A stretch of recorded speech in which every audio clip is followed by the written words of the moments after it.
What's good, Denver?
What's good, Denver?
What's good, Denver?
What's good, Denver?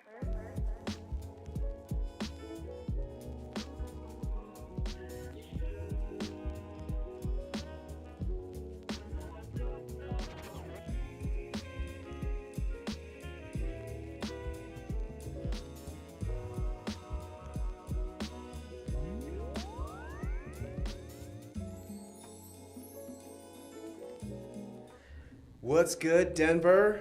How are you? I hope you're doing fantastic. What's Good, Denver is a weekly celebration of culture and discovery and fun stuff to do in Denver for kids, couples, singles, and old timers. I'm Ryan Estes with Tom T. Diddy Donahue, Olivia Living Large Lorienti, and the Marcus Allen of podcasting, Troy Higgins. Today's feature is fall fashion. I'm not exactly sure what we're going to talk about, but I know what I'm going to talk about. I'm excited to get into it because the air is crispy.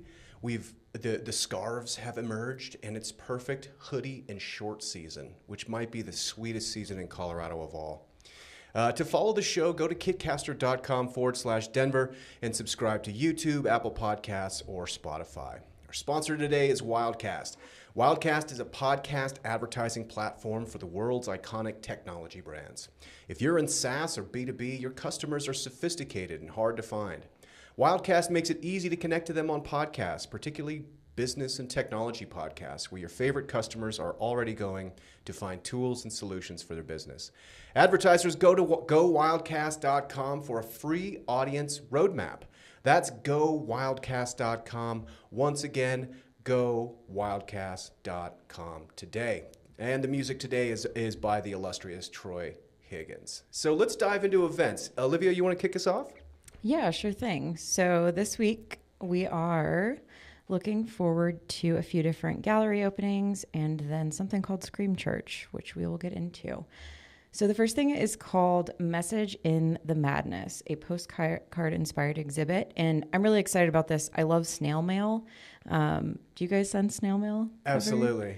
I really, especially during the first year of the pandemic, I've always been about it, but a lot of my close friends and I started sending postcards to each other, and it was just a way to feel closeness. And you can get a lot of really cool postcards from artists, or I bought a lot of a couple hundred vintage postcards on eBay.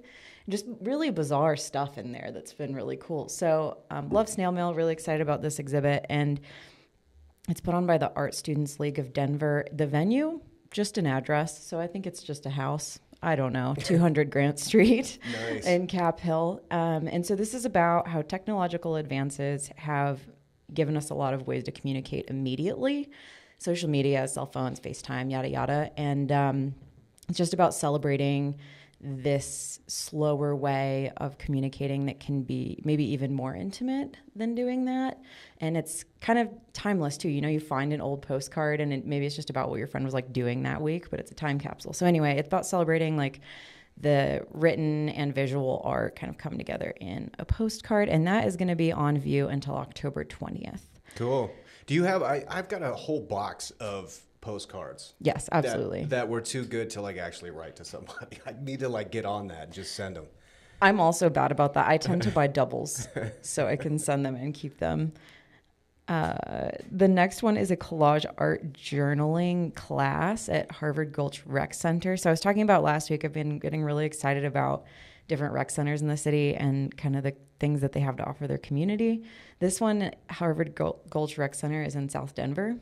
And this class is for adults, which they're classifying as 15 and up. I don't know about that description, but students will get a chance to learn about collage, mixed media, stamping, and journaling in this dynamic class.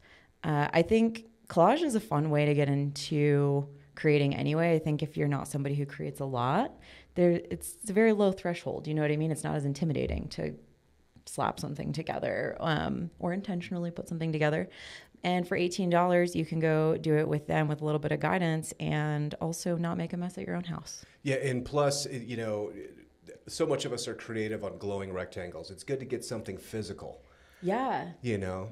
Touch it, cut it, glue it. It's yeah, awesome. It's really tactile. And I think similar to postcards, I really like the history of it.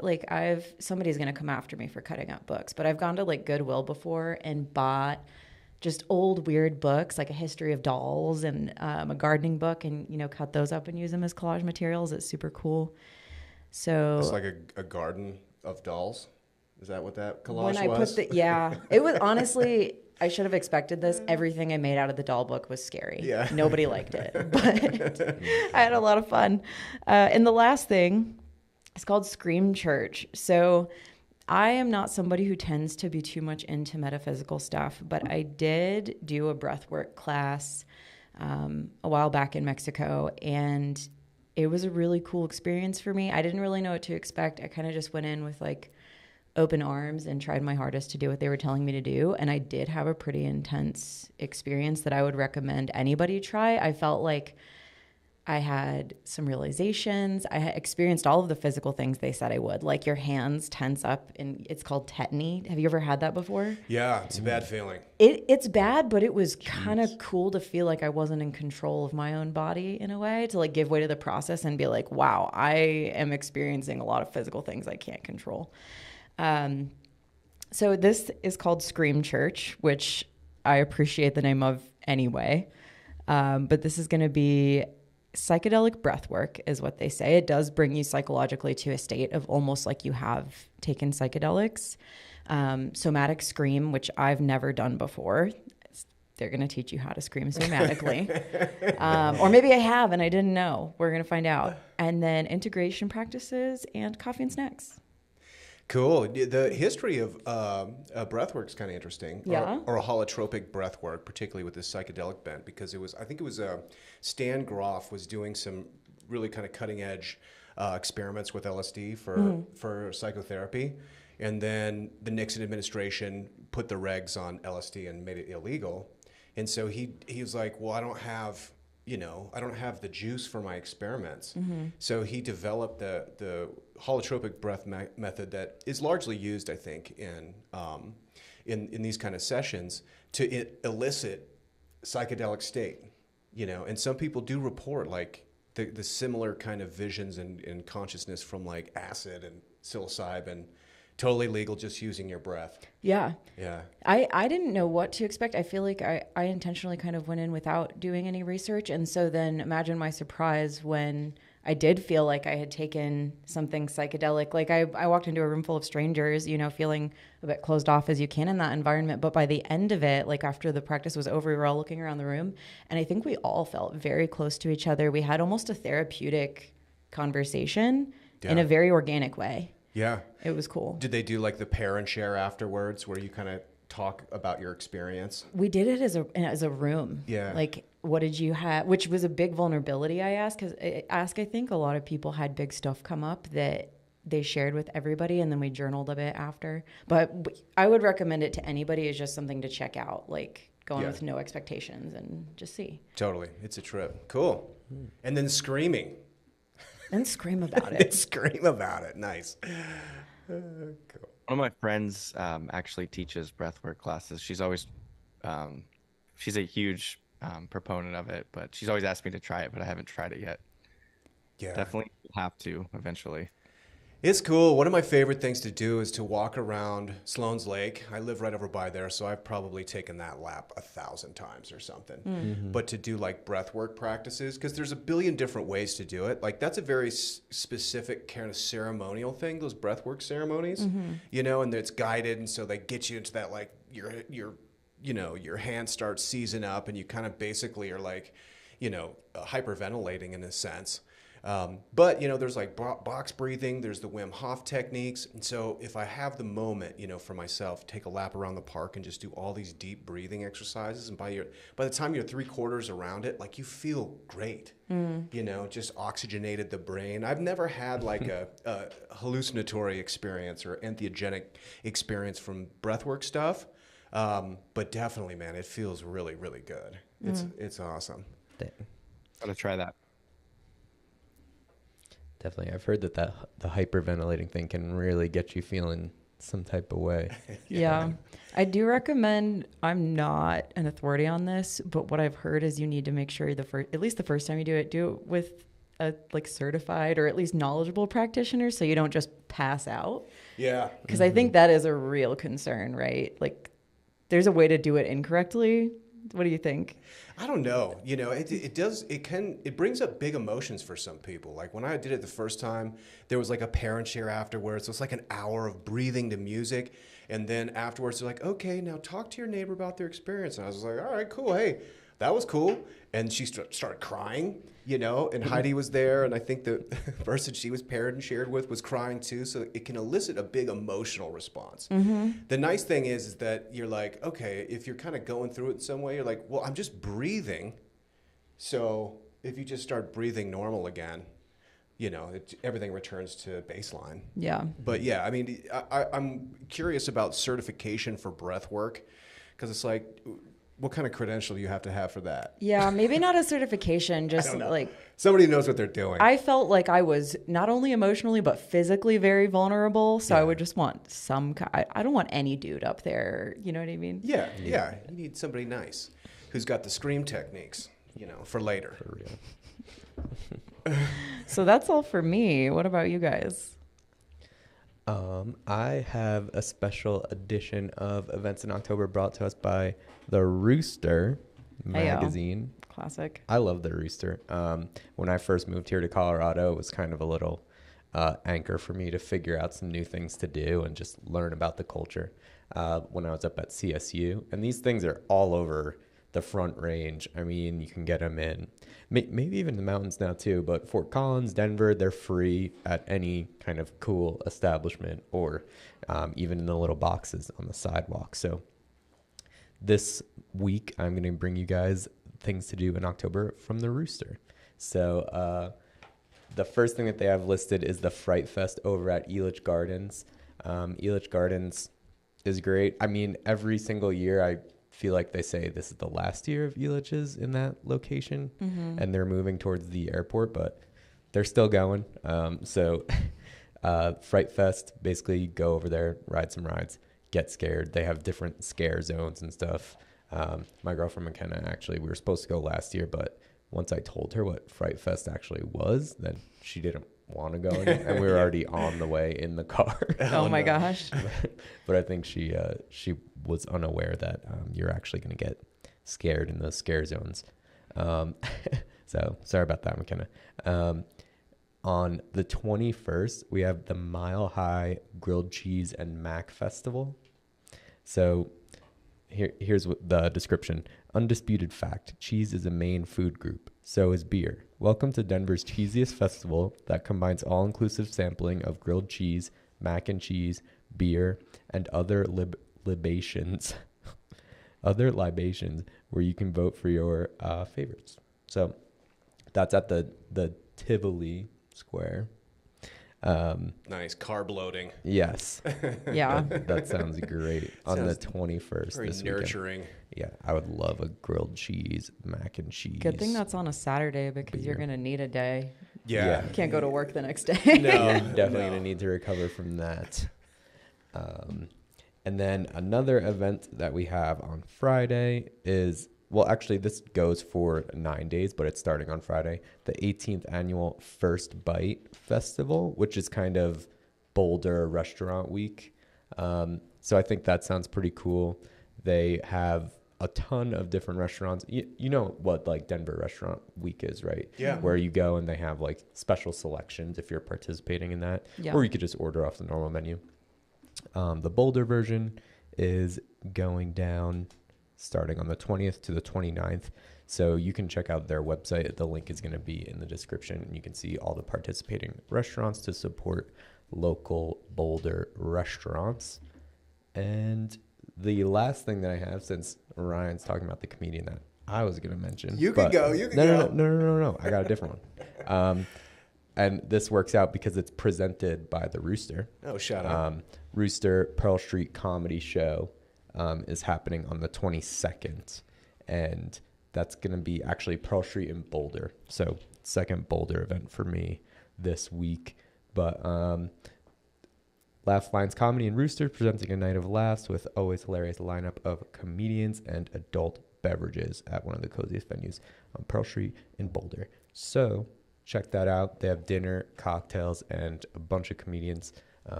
If you need a Boulder weekend, you can hit some of the Boulder Restaurant Week restaurants, and then you can go to comedy at Pearl Street. And shout to Boulder. I'm glad that we feature stuff with Boulder. You know, as a Denver kid, there was a little bit of tension between Denver and Boulder. You know what I'm saying? Hopefully we can squash that for myself personally.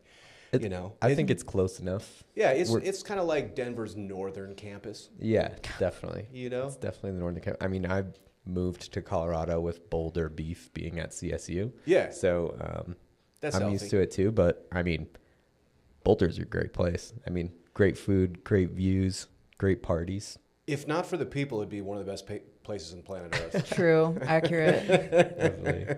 They're like an unspoken kind of rivalry between It's Denver. spoken. It's spoken. There's a spoken rivalry Actually- definitely between CSU. That's like the biggest rival. That Tom went to CSU and has. Ryan and I went to CU. So we're Did you looking at guys- you across the table here. Do you guys went to Boulder? He graduated from Boulder. I pretended went to go to Boulder. I went to UCD, but Oh, I thought you went to Boulder. I went to the Central CU campus. Gotcha. But my entire family, like my uncle was like a dean, and I've got a cousin that's up at CU Boulder. My other cousins went to. I'm big CU Boulder, but my parents went to CSU. So it's always been a contention, you know. And Boulder is wonderful, and I'm kidding the people of Boulder. Kind of. I mean, you guys know how annoying you are, so we don't need to like rub it in. There's definitely some stuff going on up there that's pretty annoying. Oh, and I almost forgot the Red Rock schedule. Yeah. Let's go. Oh no. Tonight and tomorrow, Hosier. That's going to be cool. Thursday and Friday, Above and Beyond. If you guys don't know about them, you can get up there, push the button one of those nights. International Archaeology Day. This sounds cool. That's on Saturday. It starts at 8:30 a.m. They are going to have a bunch of international exhibitors and demonstrations and hands-on activities displaying archaeology, history, and cultural sites throughout Colorado and the whole world. So that's down in the Lower South 2 lot, the Uber lot, if you are a Red Rock regular. But that sounds really cool. We'll learn a bunch about archaeology, and what better place than literally Mars to learn about archaeology. Saturday night, Liquid Stranger. It's a big bass weekend. Liquid Stranger, Taboo. I mean, just bass in your face. On Sunday, Black Tiger, Sex Machine. Also bass everywhere. And then Monday, special shout out for next week, Air One Worship Now, live at Red Rocks. So they got a bunch of different artists who are ready to worship, looks like. I don't really know any of them, but they're going to be worshiping. As somebody who grew up Protestant and my parents would only play Air One in the car, that is a Christian radio station. So, Oh, really? Yeah. Okay. I'm a Reformed agnostic, but that is definitely, yeah. So I assume they're doing some kind of, I mean, live taping of that or live, Yeah, stream it's of probably that. going to be all the people that they play. Yeah. Christian Live. rock has come a long way. You Yeah. know, there's some pretty good stuff. I'm not familiar with Air One, but every once in a while I hear a song. I'm like, wow, this is a good song. It's like heavy. It's not a hymn, so that It's not a hymn. it's not a HYMN. It's not a Oh, hymn. right. So yeah, so it's It wasn't written in Psalms. No, it's Yeah. it's kind of morose, but it has those gigantic tambourine choruses. I mean, Christian rock had its heyday in what, like the early '70s? Man, there were just bangers coming out all over the place. Although the bands were questionable in their devotion, I think. I mean, they're sinners like everybody else. You know what I'm saying? Yeah. But living rather debauched life for having Christian lyrics. Yeah. So. I wonder how hard they tried to get Sunday night, but were let down when Black Tiger, Sex Machine, Kaiwaki, and Yuki got it. And even their event is called Church at Red Rocks. So their base church is Red Rocks was like- replacing worship.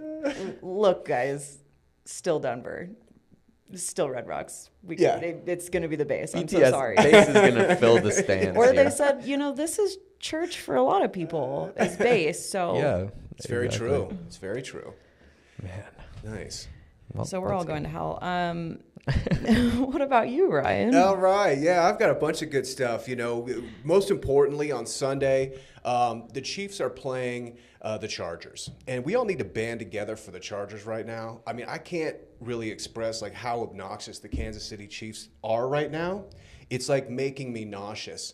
This whole like Kelsey, Taylor Swift nonsense. Kelsey's all over every commercial. Patrick Mahomes has never lost to the Broncos. I think he's 16-0. I mean, as disappointed as I am in the Broncos season, like the Chiefs. Troy, am I off base here? They're just They're too good, man. They're always good, but they're always winning. They're always obnoxiously good. And then the whole Taylor Swift thing's just another layer of added fuel for all of our hatred. I totally agree. Like, what is going on with the frickin' Chiefs? I cannot stand the Chiefs. I've been probably Chief agnostic for some time. Like, I always root for, I'm a Denver guy, and then AFC West, and then generally AFC, and then we'll see how it pans out. You know what I mean? I do like the Falcons and the Cowboys, but I can't even deal with the Chiefs anymore. I'm done. I can't stand it. So come on, Chargers. We got to get some. Did the Chargers win this week? Troy, did you see? They lost That last was night. last night. Yeah, they lost last night in the fourth quarter. Yeah. Yeah. The AFC West is just abysmal, except for these annoying Chiefs. So everybody, you know, go to Red Rocks and with the Christian rock, pray for the end of the Chiefs' reign. We can all get behind that, except for, you know, our Kansas City brothers and And sisters. also the Swifties. The Swifties. I know. You know, and I like Taylor Swift. That's great. But like, why is it got to be the Chiefs? She can't date somebody from like the Eagles. They have a lot of attractive men on that team. You know what I'm saying? Why has it got to be Travis Kelce? It's so annoying. It's driving me insane. Anyway, I'll get over it, I'm sure. It's because the script says so. And shout to Nathan. I'm sure if he's listening to this, he's just smiling to himself, enjoying it, snuggled up in a Chiefs blanket or something. Obnoxious. All right, tonight we got Action Bronson. It's Tuesday at the Gothic Theater. I wish I was going to that Action. show. I love that guy so much. Action Bronson. Yeah, he's a good dude. Hell yeah, he's the best.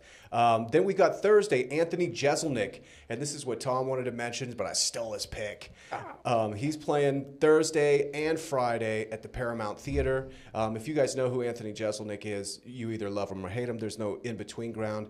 If you don't know who he is and you want to go see a comedy show, this is not the show you should probably go to. He basically plays the devil. Like, that's his character, is he's like an arrogant, narcissistic, baby-killing, evil person. And absolutely hilarious. Mm-hmm. So I'm excited to see him on the road again, because that means his new special has got to be coming soon. Anthony Jeselnik at the Paramount on Thursday. On Saturday at the Bluebird Theater is the music of Tom Petty for kids. So that sounded like a cool event. Yeah. You know, introduce your kids to the club life. I'm not sure if it's a band or if they're doing like a DJ or whatever, but who doesn't love Tom Petty? Also Saturday, the Matt Skellinger Group is at the Swallow Hill Music Center. You guys ever been to Swallow Hill? No. Wonderful place, absolute Denver institution. One of probably the most well-renowned folk institutions in the country. When I was in high school, I studied guitar there with a picker named Mary Flower. She's wonderful. I really kind of developed a Travis style through like her instruction. My daughter went there to study fiddle. They're amazing. Swallow Hill is awesome. And Matt Skellinger is an old buddy of mine. I was in his band momentarily before he fired me in lieu of a better singer, which I don't blame him at all. But he's an incredible bass player, and he does a lot of like kind of tapping, if you guys are familiar with that. So he'll kind of like run with the left hand, the rhythm, and then do the melodies and stuff with his right hand tapping on the fretboard. But they're really cool. They're more of kind of like a jazz feel than you might expect from Swallow Hill. But that would be a really, really cool thing to do there in Inglewood. Look at that, Gothic and Swallow Hill, Inglewood showing up. You know what I'm saying? There's no beef between Inglewood and Denver. We're forged an alliance in our irritation with Boulder. I've been meaning to see the Gothic. I mean, I've heard that it's really cool in there. Yeah, Gothic is great. The sound is probably, possibly my favorite club in Denver. It's a really cool spot. We've got on Friday, I'm a little bit out of sequence here, but we have La Feria del Tequila y Mezcal. And this is at our buddies at Races. We covered Races before. It's the brewery there right by Mile High Stadium. But they're doing let's see, I'll just read it here. Organized by strong women entrepreneurs and leaders in the community that are dedicated to expanding the well-being, inclusion, and excitement about the Mexican culture in the Denver metro area. And they're doing tequila and mezcal samples. So if you're not sober October, this seems like a great place for you to go hang out. We also have in Soldier Canyon, something for the kiddies. Spooky s'mores and stories. Join us for around the campfire. Bring kids, grandparents, aunts, uncles to hear some spooky stories. There'll be stories for all ages. Dress in costume for extra fun. That's between 5 and 6 in Soldier Canyon. Not Canyon. Canyon? Canyon. Cannon? No. Canyon. No, Soldier Canyon. Soldier Yeah. Canyon. Okay, yeah. Yeah. It wouldn't be a cannon. Soldier Cannon. I mean, I guess I just got tripped up with the Soldier Cannon. Could be fitting in some other kind of context. But yeah, spooky s'mores. And then we have on the 21st, Thievery Corporation is playing with DJ Shadow. Nice. So I've been listening to a lot of trip hop recently. There's a great coffee shop here by the studio, and the barista is amazing, and she was rocking a Thievery Corporation shirt the other day, and I was Nice. like, hell yeah. So I've been listening to that, and it was very apropos that would come through. So pretty stoked about that. And Denver, that is your week this week. Let's go straight into our feature. We're going to talk about fall fashion, and like I said, we don't have any strict parameters here. We're just going to kind of riff off what fall fashion means to us. And as I already mentioned, scarf, hoodie, and cargo shorts. I'm just going to be in 8th grade forever, because that's how I would prefer to dress at all times. But because I'm old, I do have to wear real clothes. So I'm going to give a shout out to this wonderful place that's basically heaven for me, and that's Jax. Jax Outdoor Goods. Jax is like the marriage of absolutely every retail shop that I could possibly want under one roof. So you got your Army Navy stuff there. The surplus stuff. You got your ranch materials. If you needed some hay and you needed a rope, you could get it there. If you need a tactical duffel bag, you could get that there. They have men's heritage brands. If you want to pay $500 for a flannel shirt from Filson, you could do that there. They have camera equipment. If you need, an extra lens for your Canon camera, you could get it there. If you like Nikon, they got that too. You mean your Canyon? Canyon. Your Canon camera? Stop. Be nice to me just what else do they have? Absolutely everything. If you want your pearl snap Wrangler shirts, which is my look for fall 2023, they got those there. Do you want a cast iron skillet with some cornbread? They got that there. It's everything. It's REI meets Bass Pro Shop meets Army Navy surplus meets Murdoch's. It's got everything. I absolutely love that place. Shout out to Jax for keeping me fit all these years. Plus, they got great boots and shoes. It's awesome. Olivia, what do you got for us for fall fashion? Perhaps actual fashion? I mean, it's all relative, isn't it? My fall fashion shout is tailoring jackets. So I'm a big thrift girly, and I think you can always find really cool textures and patterns in thrift stores, but you can't always find a great fit, right? Because there's only one. And I want to shout out tailoring your own clothes. Like, I've never taken a class. I'm probably not technically good at it, but I do it. Buy a cheap sewing machine on Facebook Marketplace, and it really is not as hard as people want you to think to take in the sides of something. Like, I have a bunch of my dad's old BDUs from the military that I've tailored to different cuts, different sizes. You can always find like cool blazers and stuff, just taking the sides and sleeves a bit. And it's like a really cool way to get a super sick piece with like a vintage fabric, but that still looks sharp. You don't look like you're rolling up your sleeves and stuff. So that's mine. And I also want to shout out Thrift Pop, which happens the last Sunday of every month. I've mentioned it before. This is outside of Denver Central Market on October 29th. Food, drinks, and like 30 local thrift and vintage vendors. So lots of cool pieces there too. If you do not want to go out and do the work of finding your own pieces, let them do it for you. Go to Thrift Pop. That's all for me. Cool. I will hop in, and anybody who knows me knows that Tom's fashion in the fall is artist hoodies, jeans, skate shoes. Pretty go-to for me every year. This is my favorite type of year. I love wearing hoodies. Also, NFT hoodies have come in recently as well in the past year or so, where I've been rocking those a lot. But I also wanted to shout out my OG spot in Denver for buying all things fall, winter gear, skate clothes, snowboard clothes. 720 Board Shop. It was down on South Broadway over by Denver Biscuit Company. But they actually just recently got bought out by Curbside Skate Park, which is another local spot that's super good. And, that's great too. Curbside Skate Park, they got the actual skate park in there. It's indoors. You can go any time of year. And now they just got the whole board shop in there as well. Check it out. My buddy Ryan over there, he runs the after school skate lessons and skate sessions. So if you like to skate, or if you want to find some fashionable skater type fall clothes or even winter apparel for not only going out on the town, but for hitting the slopes as well.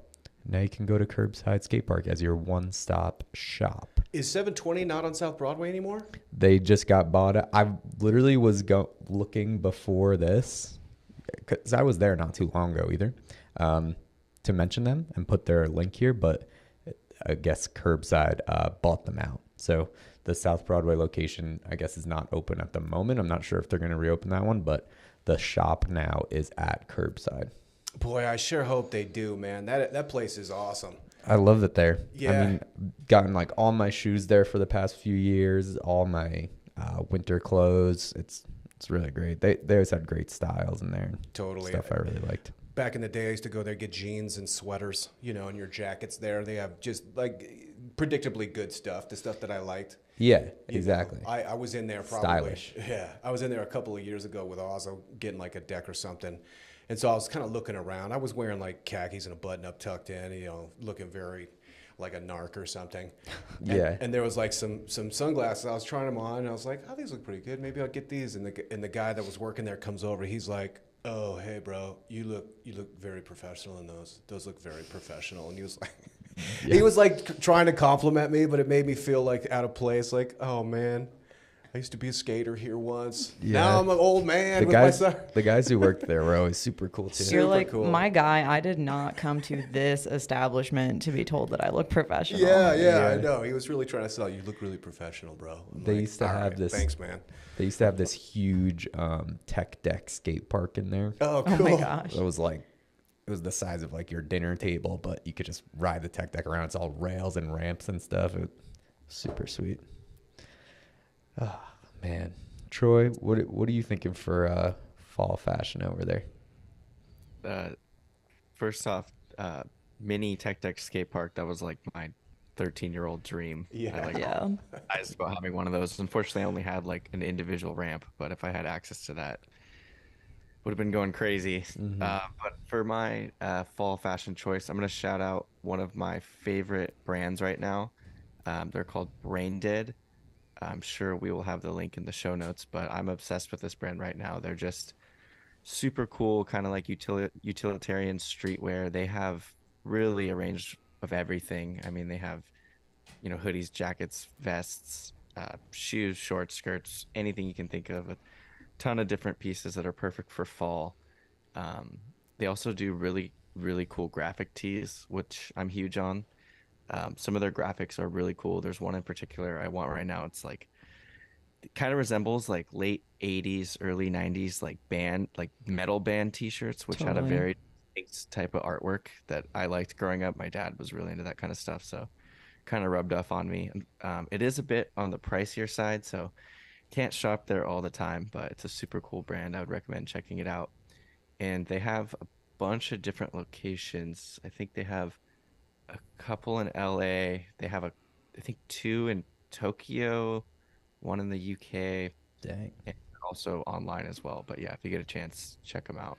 That's it's a good brand for sure. Dude, this is sick. There's some stuff that's like this capsule that's like, I think Magic the Gathering, like streetwear.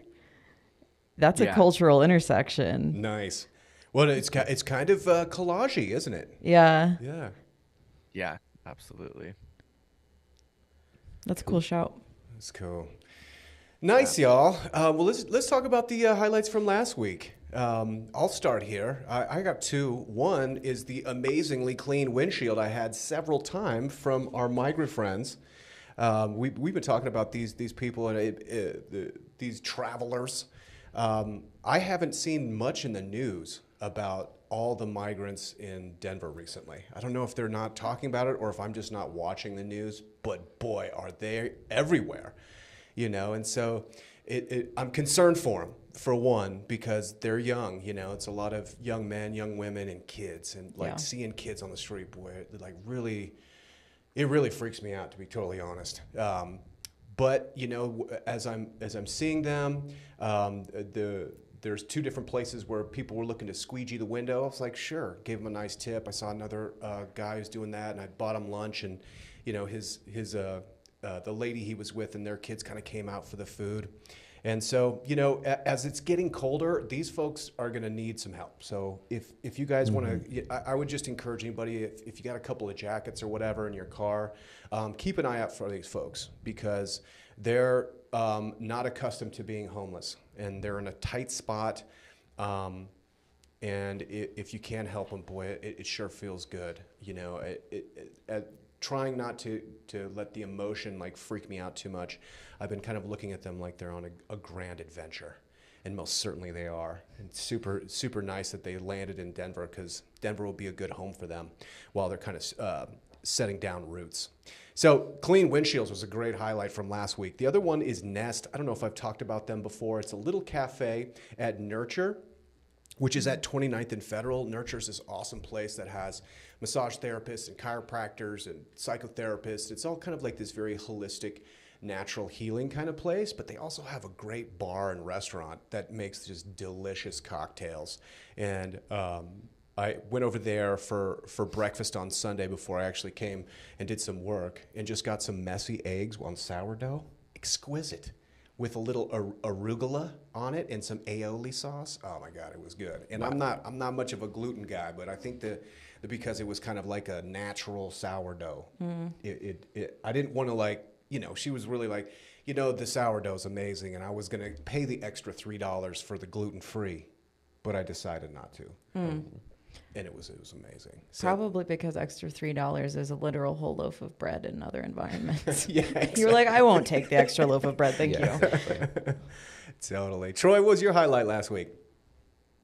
I think my highlight was getting this drum and bass track that Tom and I have been working on about 80 to 90% finished, and looking forward to getting the final touches on there. And I think Tom's going to go in on it a little bit soon, and yeah, hopefully we can debut that bad boy sooner than later.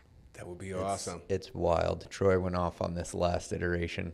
I listened to it actually after the Red Rock show the other night. Me and my friends threw it on. We're like, oh my God, you went crazy. Nice. Yeah.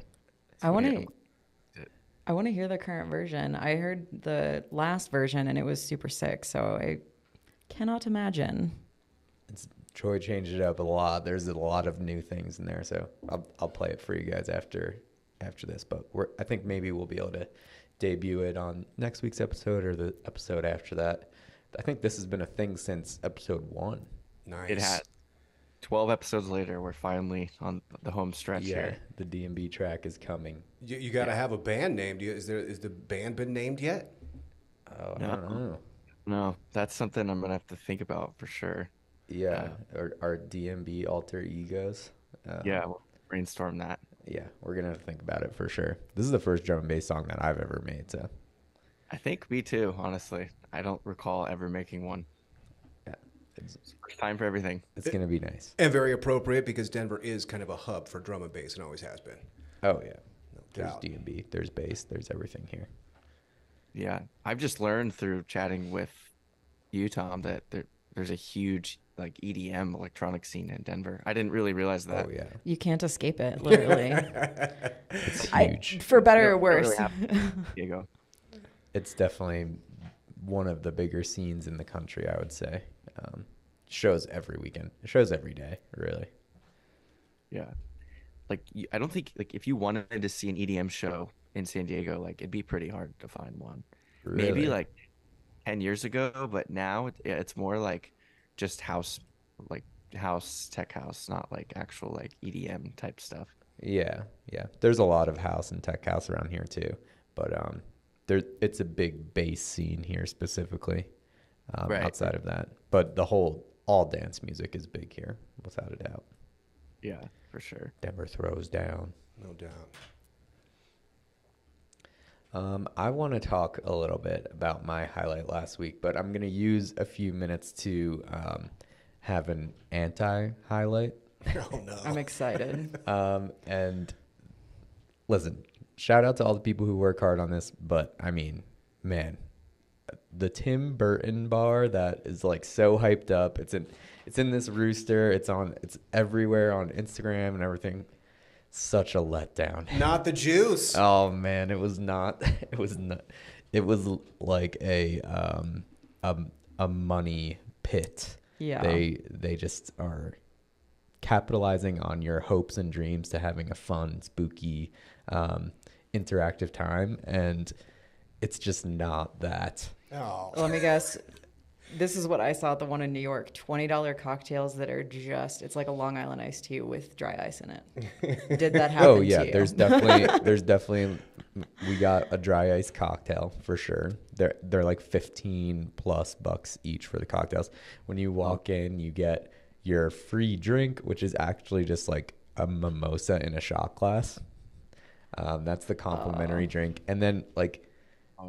A mimosa in a shot glass? Is Yeah. the That's rough. That's Yeah. really rough. It's a shot glass mimosa, and then the whole thing is like they're talking about there's going to be all these activities and stuff for you to do, and then like the way that they make it look on Instagram is like this place is like so crazy decorated and like cool looking, and like everyone's taking their Instagram photos and posting them. It's literally like an Instagram business model. Yeah. Where they're capitalizing on people just taking their one Instagram photo, but like the decorations are not good. It had to be like maybe $200-300 worth of decorations loaded Damn. into a pickup truck that they're driving around. And listen, I mean, the staff there was great. You know, they had some like good looking staff dressed up in like sexy Beetlejuice or whatever to like keep your attention, and like that was great. Oh, you know, sexy Beetlejuice. and the bartender, you know, he's doing good. He's whipping drinks out, but like when you get there, you're just like, okay. And it's like time frames. It's like 9:30 to 11:30 was our time frame. So we're in there and like we're talking to the bartender. We're like, yeah, so like what can we expect? And he's like, we have a lot of activities planned. Like, don't worry, it's gonna be like just hang around. And they're talking about you like getting obliterated the whole time. So they're trying to just get you to buy a bunch of drinks once you're in there. But here's the activities. All right, I don't want to like shit on this business. It's too but late. like You already did. they're definitely making a ton of money. So like, who cares? They're throwing this thing in the back of a pickup truck, going around to all these different cities, and they're definitely making so much. So whatever, you guys did it. Now, some people need to know what it's actually about. And then, basically, the first activity was like self-service trivia, where you just Sick. like there's like 10 different Tim Burton trivias, and you just like scan it on your phone, and then you like write your answers on a whiteboard, but it's like within your table. There's no competition with the other groups, and they'll come and like check your answers. And I think if you got a certain amount of answers right, the prize for that was a sticker. Dope. And then the second activity was a scavenger hunt. So this scavenger hunt, you had to collect like 7 stamps, and the space was so small, and like the decorations were so kind of like non-intricate that you could just see where all the scavenger hunt stamps were. Like we didn't even have to read any of the clues, and we just walked around and got all the stamps. And then the prize for that was a little like this big, like a tassel, like a lanyard tassel that you could get like 10,000 for $1 at the dollar store. Wow. So that was the prize for that. Well, you are also kind of a black belt scavenger hunt guy, though. Dude, yeah, I'm big Yeah. big on scavenger hunts, and you did not even have to read the clues to win this scavenger hunt. Like you could just see all of the stamps You around didn't the even bar. challenge Tom to scavenge. So So- you get to scavenge it all. Anyway, listen, if you're thinking you're gonna get some like spooky, like crazy interactive thing at the Tim Burton bar, it's actually just a place for you to go and take like an Instagram photo and pay a bunch of money for drinks. But shout out to the staff, like, you know, the girl who was like the Beetlejuice hostess, super nice. Bartender was nice, and the other guy, they all did their jobs right. But Don't try and make up for it. I think Big Burton, I think Big Tim Burton behind it all. They're He had cheap, no. too. Let me just say, they're cheap. if they used his name, which I feel like there's also the possibility that they didn't exactly use his name, because didn't they just call it the Burton Bar? I don't think he had anything to do with No, this. he definitely doesn't To be have honest, he definitely doesn't have anything to do with it. But you know, whoever's running this business, they're cheap. You know, the prizes were whack. The event planning whack. The free drink whack. So Is it referred first to time. as First speakeasy? time. What? Wait, what was that, Troy? Is it referred to as a speakeasy, or is please don't tell me they call it that. I don't know if they actually called it that. It's supposed to just be like a spooky, you know, pop-up bar experience. We've been getting a lot of different bars getting the title Speak Easy lately. And Yeah. it's like it's false advertising. Like we had a Halloween Speak Easy at a pumpkin patch, and it was actually just like an easy up on some bark at a pumpkin patch that they call the Speak Easy on Instagram. So it's gotta be cool. I will say, like, I'm not hugely surprised when you say, Tom, that like the whole thing was just an Instagram op, because how I feel like pop-ups can be such a cool thing, right? The origin is like creatives wanting to work together to make something cool. Like the origin of a pop-up is great, but I feel like more and more the whole culture of it's just hijacked by Instagram. Like these illusion museums, backdrops for Instagram photos. Oh, you're upside down. Like it's trash. So, I It mean, just could have been done better. I feel like we could have capitalized on that business model like so much better and made such a better experience for why are we people. not throwing parties? I mean, this place is packed. It's sold out for every day that it's open for the entire month of like October. And then Wow. everyone's buying like 3 to 4 $15+ drinks each while they're there over the course of 2 hours. So like they're definitely making a bunch of cash. I feel bad, you know, shitting on an experience, but it was not the best. I'll kind of wrap it up by giving a good shout out from last week. The Antiques ETC shop on East Colfax was so awesome. I think we spent over an hour and a half there. Cool. I got a sick briefcase amongst other things, but if you like antique shopping, thrift shopping, they got it all there, and you can get lost in there. There's just random things all over the place for you to waste money that you don't need to spend on, but it's so much fun, and they have really cool stuff there. So that's my actual highlight from last week. Nice. I really appreciate your briefcase as well. I was having like the most unhinged morning of all time this morning. I blew into the office late, kind of crazy in my eyes.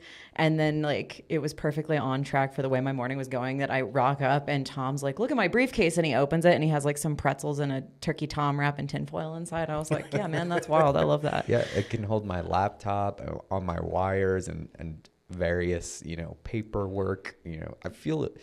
You command attention if you walk into a room, say a business meeting or something, and you take your briefcase and you, and then it's got the like nice clicks with the locking, you know, mechanism, and boom. I need these reports on my desk tomorrow. It's a beautiful Merlot color too. It's a gorgeous nice. briefcase. It's good. It's Denver made too. I'll find out the name of it and we'll talk about it. Coincidentally, we're talking about great bags. One of my highlights of this week was I just got a sick convertible chrome backpack that's like, it's a chrome backpack, but it also has, I wanted a really good like tactical tote, but then also I care about my back and I'm going to age someday. So I wanted it to convert to a backpack.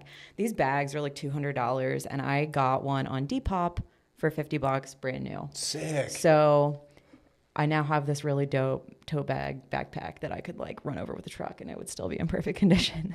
So excited about that. My other highlight for the week is, I feel like I must have talked about this before, but the freaking tofu house in Aurora. Ooh. It's on like I live in Havana.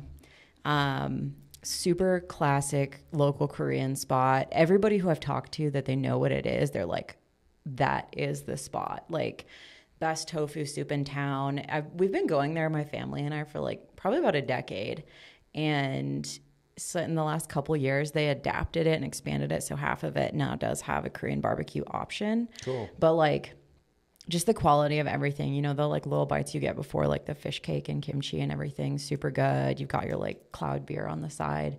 And yeah, I just can't recommend the Tofu House enough. I probably go there like once a month, honestly. That looks awesome. Yeah, check it out.